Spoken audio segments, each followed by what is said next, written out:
Hello, hello, and welcome to a lovely Wednesday. I don't know where you are at and where you're calling from or listening from, but it is a beautiful day here in Los Angeles, which is great because we've had a lot of gray skies and we've had a lot of rain.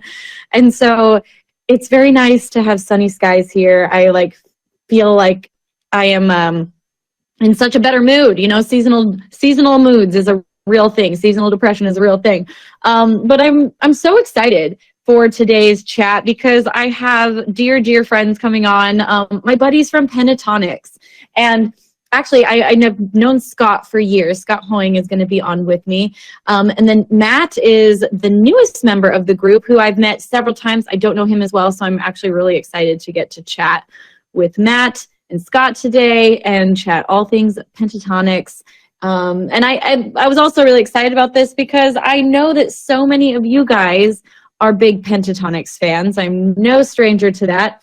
I think at almost every meet and greet, I always do a question and answer at all my meet and greets. And I'm almost always asked, what was it like working with Pentatonics? Because people love them so much and they're so beloved. So now you'll get to hear it straight from them. I'll ask them. I'll say, how was it working on our collabs together? Yeah, well, we're waiting for them to come on. I mean, maybe I'll just go ahead and play the song that we did together because I've got Radioactive queued up. So that might be a fun way to kick off the show, set the mood, get you guys stoked. So yeah, I'm just going to jump into that while we wait for them to come on. This is Radioactive covered by Pentatonics featuring myself.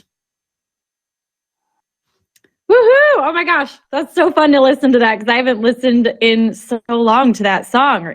So I am inviting our guests in. Okay.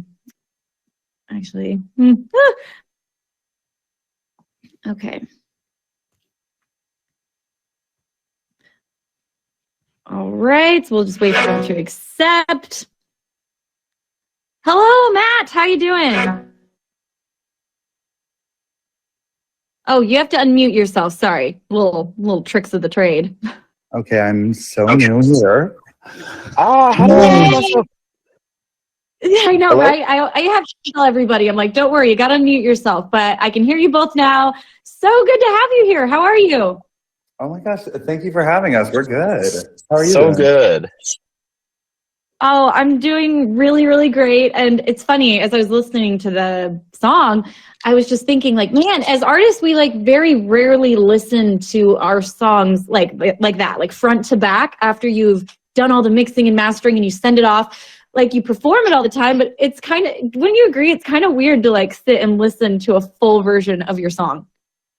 Yes, especially like years later.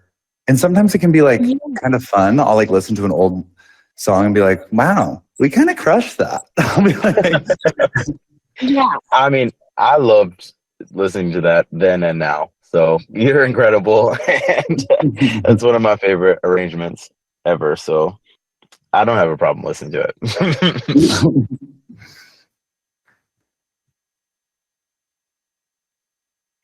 Oh, you're muted, Lindsay.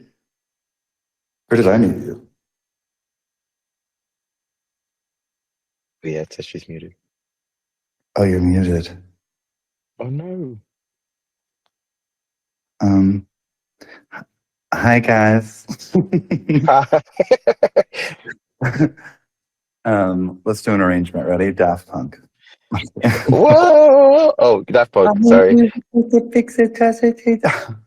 Also, your voice, like, it sounds different on that recording. I don't know what it is. Like, I don't know what it is. It's like, I don't know. I can't put my finger on it.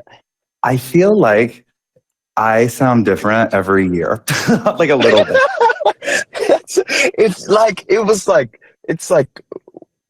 warmer. I don't know. It's different. I don't know how to describe it. It sounds. I don't know. I can't put my finger on it. I think it's because that was before I had because I had a deviated septum, and so I was placing everything just by screaming. Oh, and so I feel like now I place things more correctly, so it's less just like.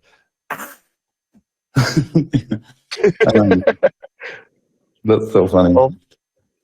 Well, maybe we take a couple questions while we wait and see what's up with Lindsey? I don't know why, but for some reason I feel like it's my fault. No, that's how I feel.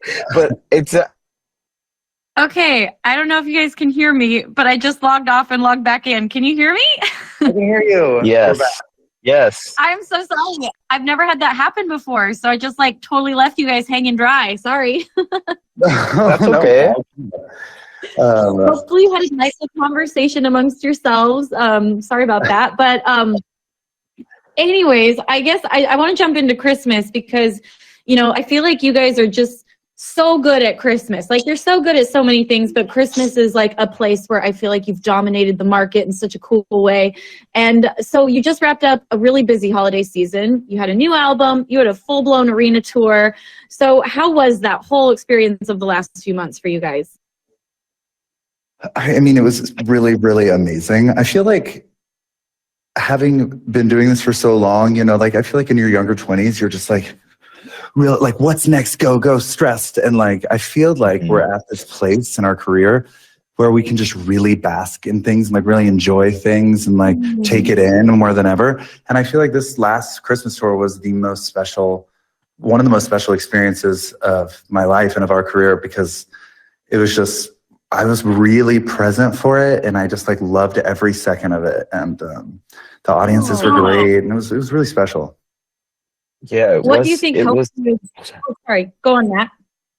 It was really special. Just piggybacking off of that, it was really cool because this was the first tour that we had babies on tour with us, and Kevin's baby and Kirsty's baby, and we had dancers, costumier with us, and so it just felt like this kind of like camp family thing environment, and it was just fun. We played games on the bus. We saw tons of family, and we had really great shows, and it went off really well. And it was my favorite tour that we've ever done.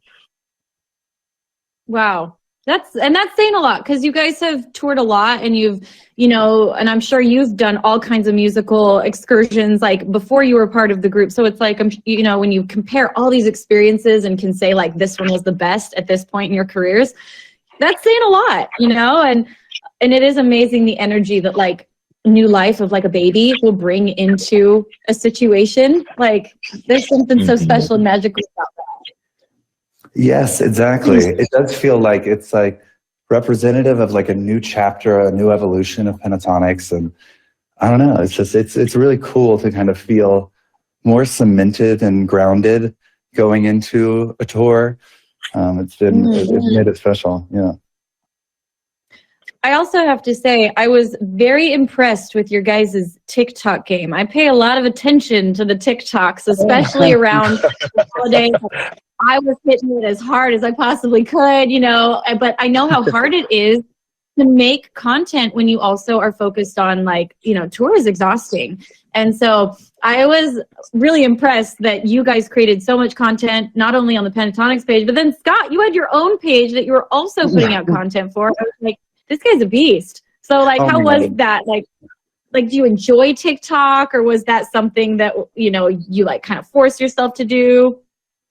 See, I have to brag on Scott for a second, because he was the mastermind and creative director and videographer and everything behind all things TikTok. I know he has a big passion for it, and we would decide at sound check. He would be like, "Okay, I have 2 ideas, and we could do this or we could do this." And so he made it really easy for us, and it made it really fun and creative. And but I don't know how he does it.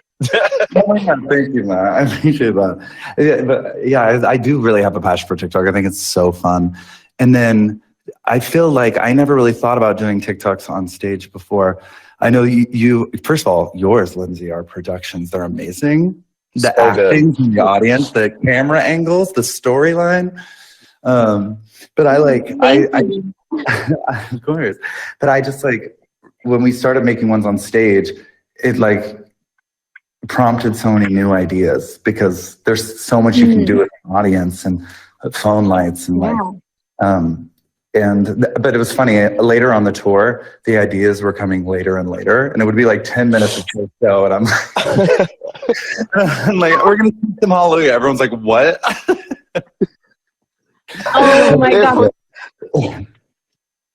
That's so fun, funny because I can't relate. I can relate so much to that because, like, yeah, at the beginning of the tour, I had all these ideas, and we actually were doing, I think, a TikTok every night. And so my crew would ask me in sound check, like, what are we doing? Because they wanted to have like the music clip prepared or the lighting prepared. But yeah, literally sometimes towards the end of the tour, it was as we're walking onto stage, I'd be like, I have it. I have the idea.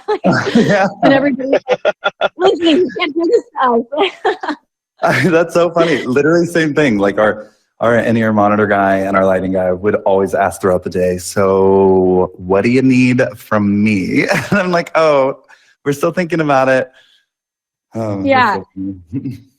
Because it is a lot of work to like think of all those ideas. It's like half the battle is just like, what can I do that's like fresh and that's going to be exciting to me as a creator, and also that my audience will feel included in. And you know, it's not easy to think of that many ideas. And I will say, I just have to apologize. I stole your light idea. I did it, and I saw it. It was too cool with the lights in the audience. I totally stole that. Oh my God. Guys, no, I feel like I was honored that, that you loved that idea. And also you were doing stage TikToks way before us. So. Wait, hey, we borrow from each other. That's what social media is all about, right? Well, that's art. Yeah. Very true. That is art in general. No, that's so fun. And so I guess now that you guys are off tour is, you know, and I guess since the Christmas season is so busy for you guys, do you all kind of take this chance to kind of decompress and like have time with family and friends, or are you guys jumping right back into writing? Because I know you're working on a new album for this year or next year, I believe. Yeah, it's actually all the above. Actually, we tell each other that our gift to each other for Christmas is to be away from each other and go home for Christmas and spend the holidays with our family. And so we'll do that, and usually New Year's too. But we have quite a bit in the works. I'm censoring myself, but we have quite a bit in the works in new music and cinema and all types of things. So it's really exciting. Ooh. I know there's so many cool projects coming up. What's funny about Christmas too is like we were writing for an album, we were like working on things, and then right when October comes, it's like pause life and like dive into Christmas mode, and then the break Christmas, but we're back in it. Yeah, back in it. And this is the next project. Are you guys doing a lot more original music, or is it going to be more covers? And then I guess my follow-up question to that is, how do you approach those two things differently? Like, I know it's very different for me when I'm doing an arrangement of a cover versus the process of writing an original. And so, like, how do you guys feel about those two different, ways of thinking? Oh man, they both have their pros and cons. I feel like doing a cover is like a little bit easier for us just because usually the song is very famous, and so it's such a solid, amazing original song already that people know and are familiar with. And like changing stuff up and like being creative with it, I feel like my brain can think of more ideas when it's like arranging. And then the original process will just like have to write a song from scratch, and then there's that extra step and then arrange it. And so both are fun in different ways. There's more freedom in like writing an original because it can literally be any story you want to tell. And I feel like it's more personal and meaningful in a lot of ways. So I'm starting to lean towards like liking or doing originals more, but I'll always have a spot in my heart for covers because it's so fun to flip a song. Absolutely. Matt, what do you think? Do you enjoy doing covers more or originals? I think lately we've been doing so much writing, and it's really vulnerable and therapeutic to step into a session and be like, how you guys feel? What are you thinking? How you just kind of write about it and think and put, lyrics to it and put melodies to it. And it's really therapeutic. But I do love like Scott said, flipping an arrangement and thinking of it in a different way, and people being like, wow, I never thought to hear a song that way before, and you guys did it really well, and so that's always fun too. So, but I think like it's 60-40 right now. Originals more than covers. And we just have so much to say. We're so excited. We're sitting on so much original music that it's so hard not to just release and leak all of it because they're just so excited about it. I know. I probably once a day have a moment where I'm like, I want to upload a SoundCloud link of just all the originals I've read. I'm so excited. Another thing last thing I'll say about originals is like, there's something kind of magical about creating a song that's never existed before, and then it just existing forever. Like it's like immortalized once you make it. Even if I'm the only one who hears it for the rest of time, like it still exists, and I feel like there's a magic to that just like really moves me. Yeah, I mean, I think that's what's so cool about like just creativity in general is like you get to create something that like started with just a thought, you know, and then it becomes sound, and then it becomes visual, and then it becomes like connecting for people. It's pretty incredible. And you know, and you guys, I just have to say, do such a good job flipping covers and doing your own unique way of showcasing songs that have been done hundreds and hundreds of times, you know, like some of the Christmas songs you've done. And I feel like I have a unique advantage that it's like a violin, and so there's not a ton of violins covering these songs. So, but you guys make them so special with your voices, and somehow you've managed to make all of them really, really unique. So just props to you guys, because that's a task in itself. It's not easy. Thank you. I really appreciate that. And I actually want to hype you up as well, because I follow you and watch your stuff, and I was watching how you made those costumes, those like skeletal costumes yourself. And I was watching the behind the scenes of it, and I was just like really inspired, because I feel like it's like a personal goal of mine to be hands-on in all areas of the creative, and to see you literally come up with from scratch and build this costume, and it looked like it belonged in like literally a Game of Thrones level type show. It was just like really inspiring. That's awesome. Oh my gosh, thank you, Scott. Well, I mean, if you ever want to come have a craft afternoon with me, I love crafting. you just let me know. That's adorable. We can put together like music video outfits. We can make Pride outfits for Pride Month. Like, you let me know. I would absolutely love to. I would love to. It was amazing. Yeah, you guys are welcome over anytime. Love craft afternoon. So actually, as you guys were talking about like all the songs you've been writing, I'm so curious. I guess I never thought of this. Do you guys write as a full group every time, or do you sometimes just like two of you get together, or do you guys bring in outside writers sometimes? Like, how is your writing process? Well, usually we will like split up. Either two or three of us will go with a producer or a songwriter, and we'll kind of divvy out that way. But it kind of varies. For Christmas, Kevin, Scott, and I actually wrote a song, just the three of us in the house. So I think it's just a matter of how inspired we are, where the ideas, or if we're doing like a writing camp, which we did this year in Nashville. So I think it just varies. Yeah, and I feel like we've never written as a whole group before. But I feel like in our early 20s, it would have been hard. Was harder communication wise. But we're so unified, and like I feel like we could write as all five now. It's just sometimes hard. I'd be down for that. Actually, we should do that. It's really fun. Yeah, that would be amazing, because sometimes it becomes a lot of voices in a writing room if you've got a lot of people. But when you guys are as connected as you are, I bet it could be really, really cool. Totally. I feel like we could find that flow. Absolutely. Do you want to describe to people, Matt, you said a writing camp, and like until I was in the industry, I was like, what's a writing camp? So like, do you want to explain like what that is and what it's like?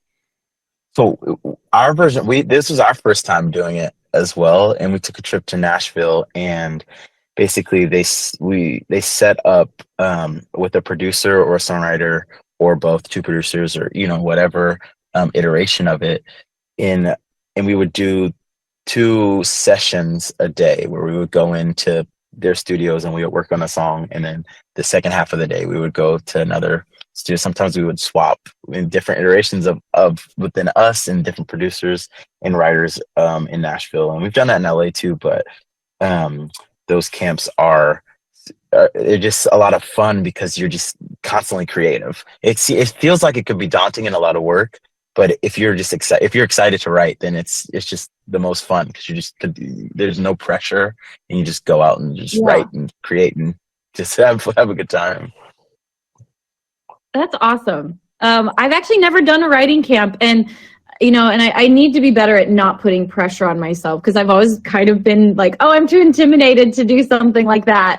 But you make it sound really fun, like almost like summer camp, but for creatives.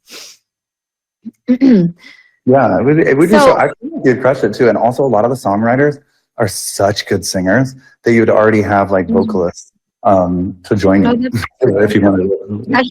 It's so cool. That is very true.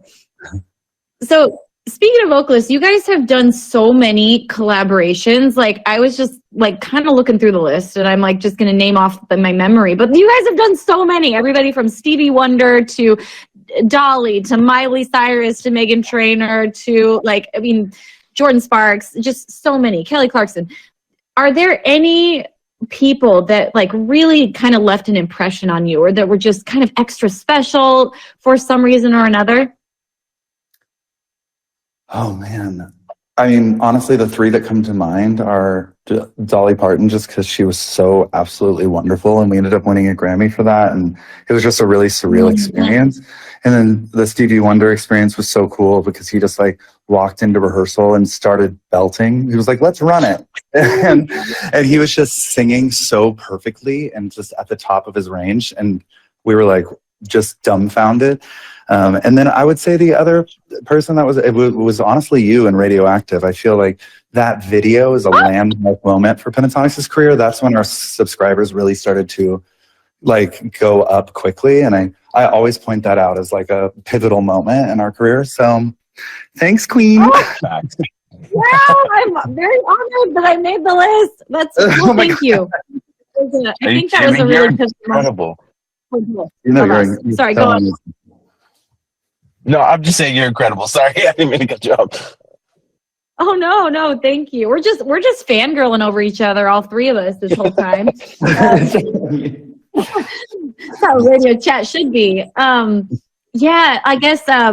Were there any of the people that you worked with that you were just like, oh my gosh, pinch me? This is, like I've always idolized this person.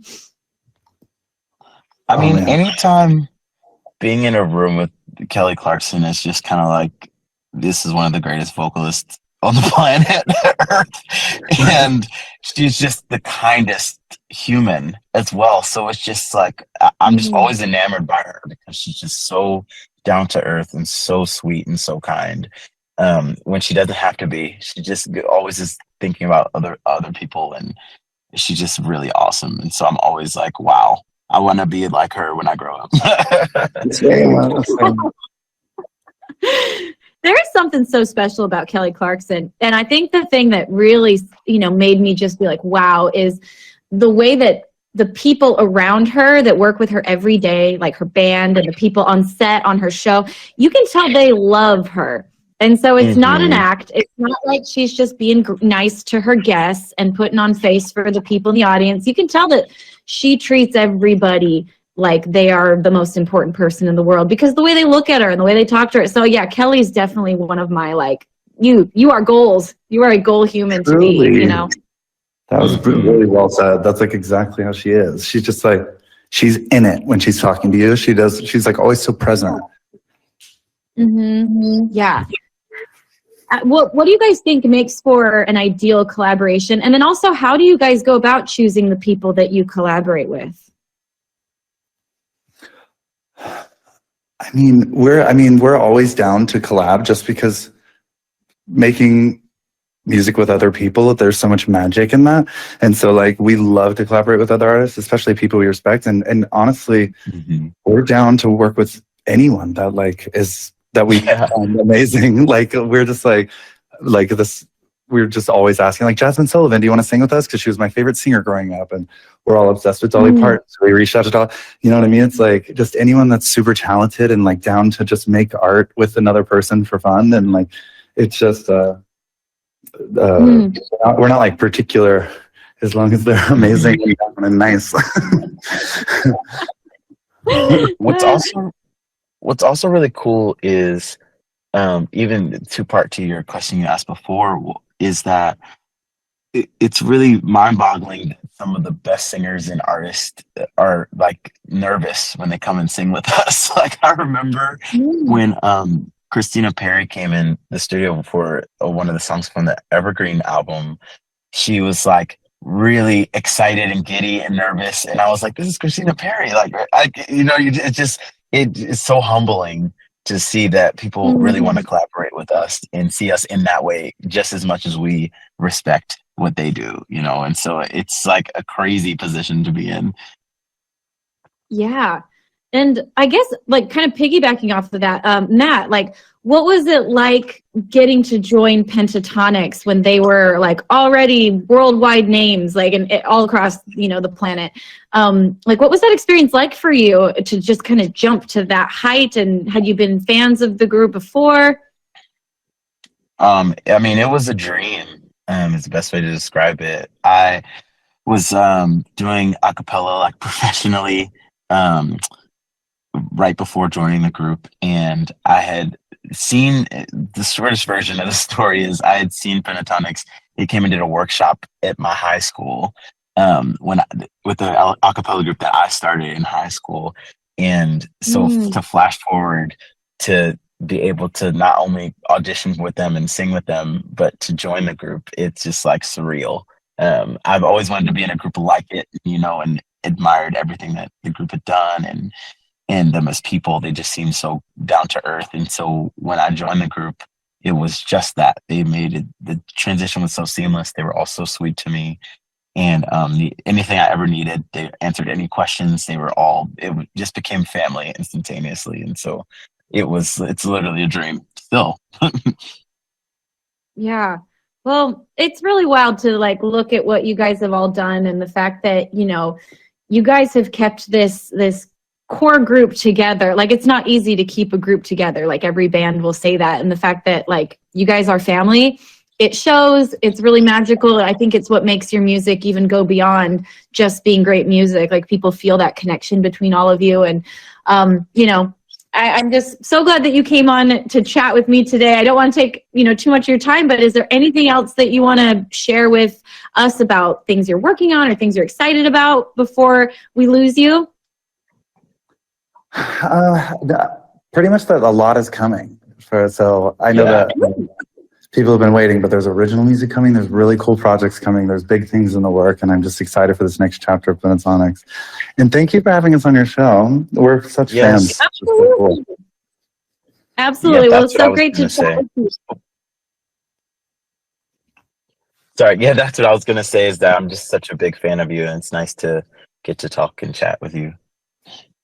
I know, because when we did the music video, Matt, I felt like, I didn't even get to see Scott. I don't think we overlapped on the filming of the Over the River video. And I remember I met you on set so briefly as like we were both being whisked in different directions. And so it's nice to be able to actually get to know you and, a little bit better and actually chat and, always a pleasure. So thanks for being here, guys. And I hope, and I can't wait to see all the new stuff that you've like hinted at. So everybody stay tuned. Likewise. Thank you. Thank you. All right. Well, have the rest of your week. Enjoy Grammy week. Oh, thanks. You too. Thanks so much. All right. Bye, guys. Bye. Let's see. Since they're jumping off, I might play another Pentatonix song. But first, before we do that, I actually have another guest that is going to come join me. So Miss Fishman is going to be jumping on. All right. Let's bring her on in here. Yeah, you guys, we haven't had Fish on any of the Upside chats for a minute now because she has been in Ohio. I have been in LA. And so I'm excited to get to chat with her. If she'll come on. Oh, there she is. I see that picture of your sweet little Django dog. You got to unmute yourself, Fish. Oh my God, it wouldn't let me hit the unmute button. I kept jabbing my finger at the phone. Oh, dang. Well, I mean, you know what happened earlier? I was interviewing two of the Pentatonix members. I was so embarrassed. Like, did you hear when I went like I just like left the chat somehow. Like no one could see me. Oh, it's so unfortunate. It's so embarrassing. I was like, I promise I'm a professional. It probably happened because I was listening and the app was like, oh, Fish is here. Lots of technical problems. Ready, set, go. Here we go. Let's go. She's back. Let's do it. Yeah, I finally just logged out of the app, quit the app, and then I came back and the show was still going. They held it down. They held it down. They were chit-chatting, they were taking questions. It was good. It was so funny. Yeah, they're pros. They're no stranger to like being showmen. But it was really funny because I felt so awkward because I couldn't hear them. And so like I made a little comment and giggled and then it was silent.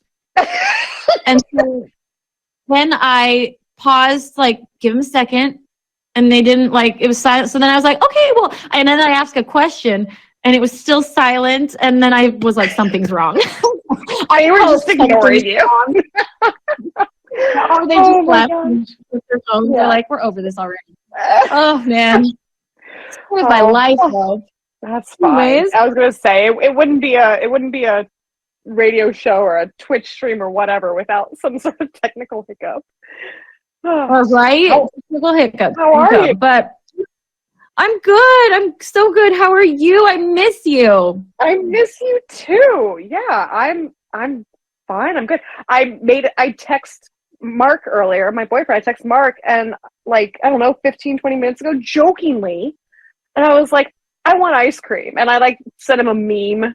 It was some meme about like, oh, eating food that hurts your stomach, even though, still eating it, even though it hurts your stomach. And I sent it to him and I said, I want ice cream, just jokingly. And then like 5 minutes later, I'm like, where is he? And I looked at his location on my phone and he was out, he left and he's getting us ice cream. Oh my God. What a freaking sweetheart. I texted him and I was joking. I know. I feel very lucky. But wait, were you joking though? I mean, yes, I was joking because like my theme this year is to not be high maintenance. So, yes, yes, Lindsay, I was joking. Okay. Well, first of all, I'm just going to say the last thing I would expect you to call yourself is you're not high maintenance. No, but I have that like toxic mindset that like asking for anything is high maintenance because normally I'm just like in the corner, like hoping no one notices me. So, but Mark has been, he's such a dream. He gets me anything and everything. I don't think I've left my bed for the entirety of January. So I feel very lucky. Good. You worked really hard in November and December, so you earned it. Thank you. Oh so did you. Thank you. I am really excited though because okay.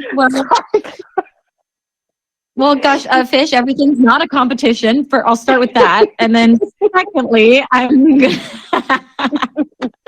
It's been too long. I'm sorry. I have to get it all out. It's been too long.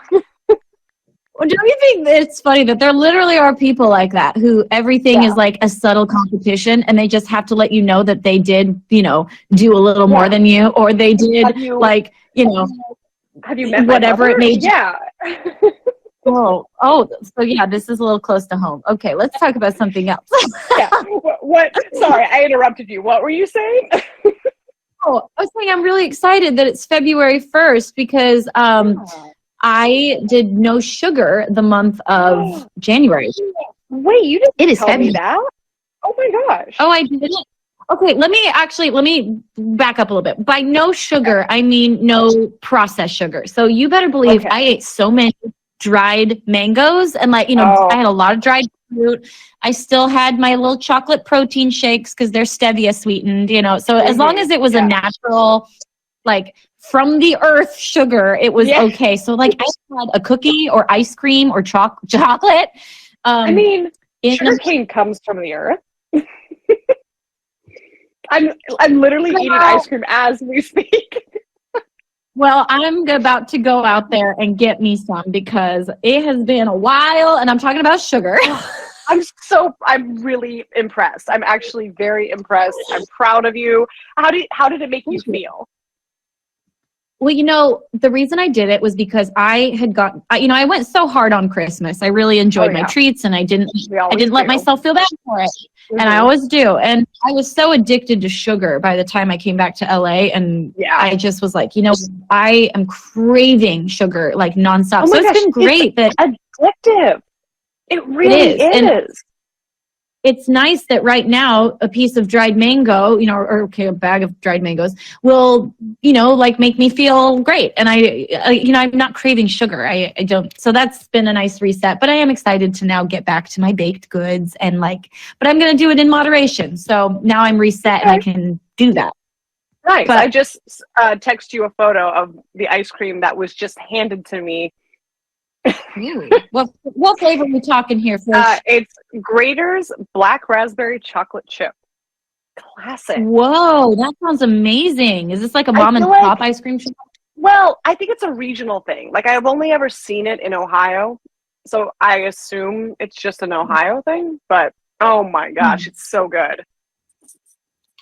Oh, well, that sounds amazing. Okay, I'm going to Salt and Straw after this. That's the regional LA ice cream of choice. So maybe I'll do that. I will return your picture. An ice cream photo must be reciprocated. By the way, I told Fish earlier that I was going so it's Grammy week. And tonight, I guess I should say the whole week of the Grammys, like prior to the award show, in LA, it's Grammy week. It's like those people that celebrate their birthday for a whole month. Grammy is Grammy week. And so it's like a ton of parties happen in LA, like everyone from Spotify to Amazon to Netflix, like they're all throwing big Grammy parties and you have to be invited. It's like so you're trying to get invited to these parties to like go hobnob. Anyways, I tell Fish that I was excited because I got invited to the TikTok party and your response was, that sounds awful. She goes, that sounds awful. I was like, hey, I worked really hard to get invited to this party. I mean, I am so happy that you're happy to go. I expect a lot of stories. I want to hear all about it afterwards. But I love that you were like joking about how you're sure you're going to see people like bust into song and dance and like do little TikTok skits. So many sketches being filmed, like people doing flash mobs in this corner and like collaborating over here. I'm like, you just know that, but I really don't think that's gonna happen. But if it does, I'm gonna be so here for it and actually so excited. I'm like, that should happen at a TikTok party. I mean, it should. I feel like it absolutely should happen. I'm actually gonna be disappointed if it doesn't. Yeah, me too. And I'm gonna be like, I want my ticket back. I don't think that's a thing. Whatever. Oh yeah, I'll let you all know next week how the TikTok party went. Awesome. Yeah, because I'm sure you're all dying to know. But I will also say this, and I hope no corporate people that are, in this industry are listening. But because my sister last night, she was like, oh, you're going to a Grammy party. How glamorous. And I was like, you know what? All of it's actually not that. Like, it's not all it's cracked up to be. Like, she was like, I'm just going to be home cleaning my house. And as I was like at this party, I was like, that sounds really nice to go home and be in my pajamas right now. Like, oh my gosh, yes. You're constantly looking around to be like, who can I talk to? Like, who can I network with? It's, anyways, I try to pep myself up to just be like, they're fun. But, they're not as glamorous as they sound. But I went to an Emmy party once, and like, I don't know, 30 minutes into it, I looked at my date and I was like, can we go? Like, I know he had gotten nominated for something for, he was a Simpsons animator and he had gotten nominated. And I looked at him and I was like, this is the most boring. Can we go? Well, that's pretty much usually how they are. And especially since I don't drink alcohol, it's like the free alcohol is not appealing. And they always have those little appetizers that waiters are taking around trying to get people to take the appetizers and eat them. And they were very expensive, but they're never good. No, they're awful. It's so funny. I once made the joke. I was like, gosh, I feel like I'm at like Catholic Mass again. Like, I feel like I have to take these, but they taste awful. I know, you kind of almost feel guilted into it because these waiters are like carrying these trays full of food and they look at you and you watch them get denied by so many people that you're like, oh, come here. I'll take one of your bad dry coconut shrimp hors d'oeuvres. Like, give it to me. Oh my gosh. I have to ask, how is my best friend Luna? I miss her terribly. Oh, she is wrapped up in my sweatshirt right now, as she always is. Not surprising. Yeah, she's doing great though. Sweet loons. Oh. How's Django? Oh, he's good. He hates the weather. It was 14 degrees here today. And, Django has never liked the cold. He's never liked the rain. He certainly doesn't like the snow. So it's just been an awful month for him, for being honest. Oh my gosh, he's in shock. He wants to come back. Yeah, he wants to come back to LA very badly. Well, he can visit Luna and Lindsey in LA Perfect. Anytime. He can come stay with his aunties. I'll just ship him over there. Poor dog. It's fine. Yeah. He's so old. He's got such... Yeah. You'll just have a package on your front door one day. It's like whimpering. Oh, that is so sad. Django! No. Dog. I mean, people love their ice cream, so... Yeah, true. I should send you some of this. Very, very different thing. I don't know why I said that, as if it's the same. It's okay, I'll pack them in there with, those freeze packets and whatnot. Yeah. He's like, no, I'm cold enough. Did you know, actually, you can overnight, pizza from Chicago, like from Luminaldi's, deep dish pizza, and then it comes with instructions of how to bake it yourself. And so, yeah, anywhere in at least in the U.S., you can get fresh pizza from, Chicago deep dish style. Have you used your pizza maker at all this month? I have not. I need to. My pizza making cohort, has left for the meantime. So no, yeah. I do want to put it out again because I feel like I learned some secrets to make them better, and now I need to try it. I was garbage at making pizzas. I should not be your cohort. That's actually true. I didn't support you at all. I gave you no support. I made things more complicated, if we're being honest. True. You were awful. I was. I was awful. By the way, so I went to the Grammy party last night that I went to was the Amazon party, and I got invited because our AMP show, and they have an amazing new space with radio rooms in it. So if we were still doing this, we could go to the AMP office and we could go into a professional looking studio, well lit, and we could have filmed our AMP shows there. So you need to come back.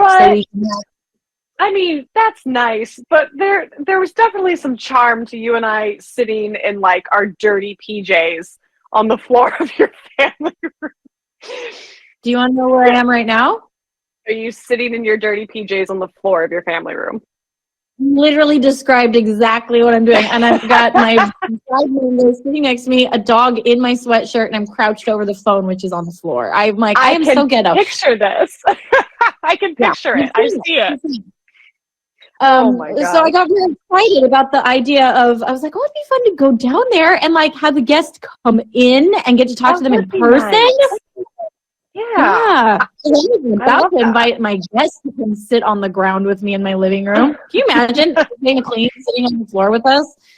I feel like there's been a couple guests who would have been cool with that. Who would have completely. I'm trying to think. I bet Lynn would have. Lynn probably would have hung out in her PJs. Yeah. Mark did. Yeah. Mark did. That's different. He's a boyfriend. He's your boyfriend. So, and exactly. What was he? I was his best friend. I forget what he titled me. He titled me something. I don't remember either. Yeah, I didn't pay attention. Maybe that was I don't remember. Oh my gosh. Oh gosh. Only I had all the privileges except sexual ones. Yes. Yep.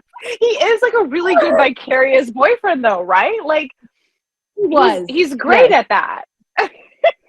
Well, yeah, he even came and helped me look for my keys on a hike one time. Like that's the type of thing a boyfriend would do, you know. That's So that's what literally the only hike that Mark's ever been on.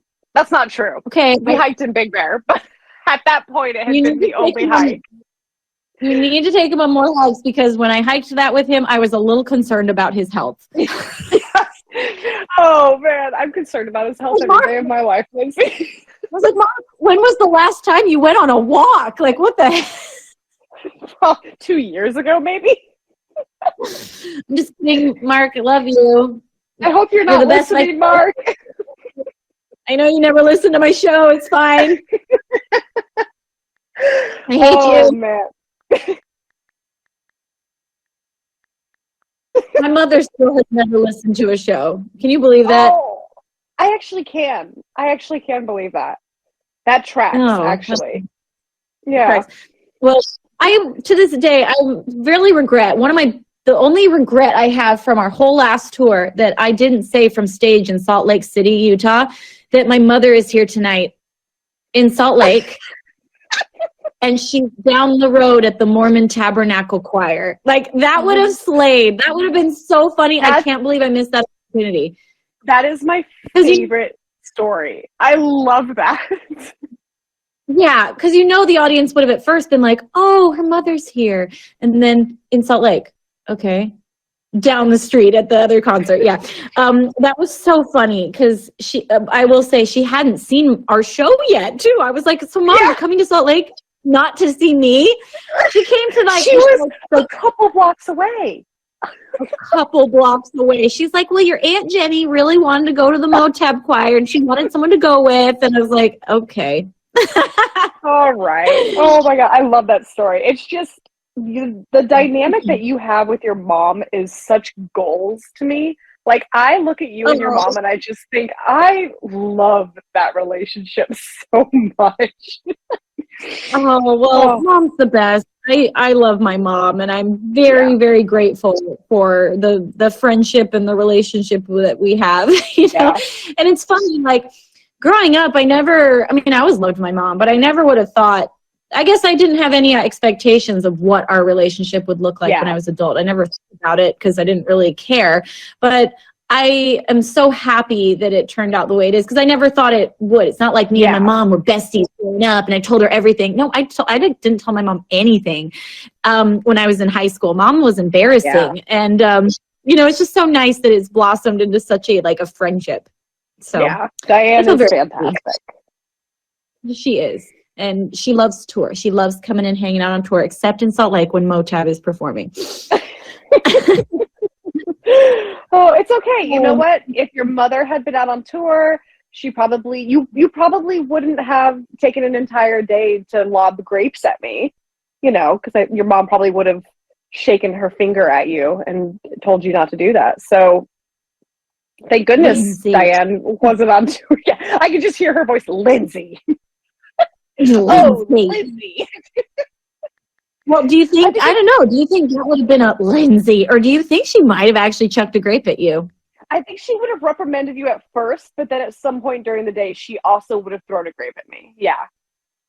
Like, once she saw that I wasn't crying about it, she probably would have joined in. Someone in the chat, Gengar, says, that's inappropriate. Because that is the word that my mom used the most when we were growing up as kids. The word appropriate was always the answer to why we couldn't do things or should do things. It was, Mom, why can't I go, hang out with the guys or, over there at so-and-so's house? She'd be like, because it's inappropriate. Oh my gosh, it was the worst word in the world. Oh no, I'm disappointed in you. Ugh. Oh, it was. It was like, if you do that, I will be disappointed in you because it's inappropriate. Okay, but I don't know if people talk about the grapes. One day I just decided, I told Eric and Alec, I was in the tour office, and I told them we should all throw grapes at Fish. And we did. And then for the rest of the tour, occasionally people would just throw grapes at Fish, on stage. Or when she was going to take a photo or something, grapes would just get lobbed at her. It was so funny. Yeah, and sometimes I wouldn't even know who threw them. Sometimes they would come from around the corner at high speed while I was doing something really important and like, like something that had to happen for the show to actually go on, I would get a grape in the face and I wouldn't know who threw it, but it's fine. I think my favorite moment, and Glenn really took a risk because he could have missed. I didn't know Glenn had such good aim, which considering his job, I'm glad he has good aim. Yeah. But right. there was one night that I was in the box with the puppet, going to do the bit, and you guys were all doing the tiny toys or whatever it is you do up there during that time of the show. And I look up. I look up and Glenn's like mouthing something to me, and I thought that he was like asking me like if I were okay. Like I thought he was trying to communicate something to me that was important for the show. And so I don't remember what I did, but I kind of like nodded at him that everything was okay. And I see him raise his hand and he chucks a grape at me and it hits me right in the face. He nailed me so hard in the face and it got caught on video. It's actually on my Instagram. I would just happen to be recording that night because I wanted to have a video of me and the puppet. So I just happened to catch this grape get lobbed at me in the box. That's so funny. I remember that, the little video, this tiny little grape, you just barely see it. I didn't know it hit you in the face. That's even better. It hit me in the face. And all I could think of was, what if that had missed? It would have either sailed into Lindsay's, the back of her head, or into the audience. Damn, he had really good aim. Or would have like squashed it with their bare feet later in the show. Like, what the heck? Nope, he nailed me right there. Yep. Oh, well, I'm sorry. You could have an eyeball. That's unsafe. Wait, back up. You're not sorry. You started the trend. It got taken way too far. I mean, I might have encouraged people to keep going. It's fine. Way too far. Oh my gosh. Yeah, that's fine. That's why I still tour with you guys. We just do it because we love you. I know. Yeah, we should talk about the cheesing. That was really funny this tour. I actually got home and opened my bags and found more cheese. And I was like, okay, this oh my gosh. Has to stop. Well, we should start by just explaining little tiny triangles, like a cartoon looking little triangle of cheese with like little holes cut in it, like Swiss cheese. Yeah, tiny little guy. Like one showed up in Fish's work box one day, and one was like not real cheese. Yeah, yeah. Good point. Plastic. One showed up like during sound check, like right where my violin was. One showed up like they just started kind of showing up, and so then people started to realize that they weren't the only one finding little pieces of cheese, but Alex found one in his pocket. Oh my gosh. Yeah, they were in our bunks. They showed up more and more and more, and then cheese just was starting to be everywhere, and everybody was trying to figure out who the cheeser was. Who's the cheeser? Yeah, who's the cheeser? Like it got angry. Yeah. Oh, you'd hear somebody just yell, "I got cheese!" Like another one, and so it became this really fun tour mystery, and we all had theories, and it was Lacey. I was actually quite. I don't know why. I was surprised. I don't know why. I was sure it was Alec. No, I think it was day 2. Her and I were on the bus together, and I looked at her and I said, "It's either you or it's Glenn." And she got so mad at me. She was like, "Why would you think it's me?" And I looked her in the eye, and you know me, and like I can read her like a book. I knew it was her. But she was so adamant that it wasn't. I think her being that adamant is what made me double down on it's Lacey. She's too emotional about it. Yeah, she cares too much. All the rest of us were like, no, it's not me. I wish it was me. Like, but it's not. Yeah. Like, I wish I had thought about this. I know that I kept saying that. I was like, I wish I'd been that clever. It was just so random and so odd but also cute. Such a innocent prank. And it lasted for like a solid week and a half of being cheese. You know what? You know what wasn't an innocent prank was those cockroaches that your tour manager bought and placed all over the bus. Again, let us reiterate, fake cockroaches. Fake cockroaches. I kept falling for, even though I knew where they were. I was going to say, I watched Fish in a 20-minute span put a cockroach on the top of a cabinet, like so that when someone would open said cabinet, it would fall down and scare them. I watched her put it up there, and then you got scared by it 3 times before anyone else even had a chance to find it. You kept accidentally going like, oh, I'd like another drink of water or whatever, and you'd go up and you'd open the cabinet. Ah! Like, I was like, put it there. I had a very short, like, instant memory. Especially that time of night after a show, and I'm so tired. My memory is that of like a goldfish, like 10 seconds max. You're Dory. You are Dory. No, I'm just kidding. It was very endearing and hilarious, and yeah, those cockroaches look quite real. It freaks me out when someone put one in the shoe, and that one got me. But yeah. No, anyways, I found one. Much. Yeah, dude, I miss you. I miss everybody. It's so weird being so far away. I know. It's just not right. That's what it is. It just ain't right. It just ain't right. Ugh. It just ain't right. Well, I love you so much. Thank you for jumping on, and because I was like, wow, Pentatonics, they can only do 30 minutes, and I was like, well, I'm not going to talk to myself for another 30 minutes, and then I got really excited. I was like, I'll call Fish. Oh, hey, anytime, I'm happy to hop on. Well, I will say the chat went crazy when you popped on. Everyone was like, we miss you, Fish. We miss Fish. So I miss you guys. Anyways.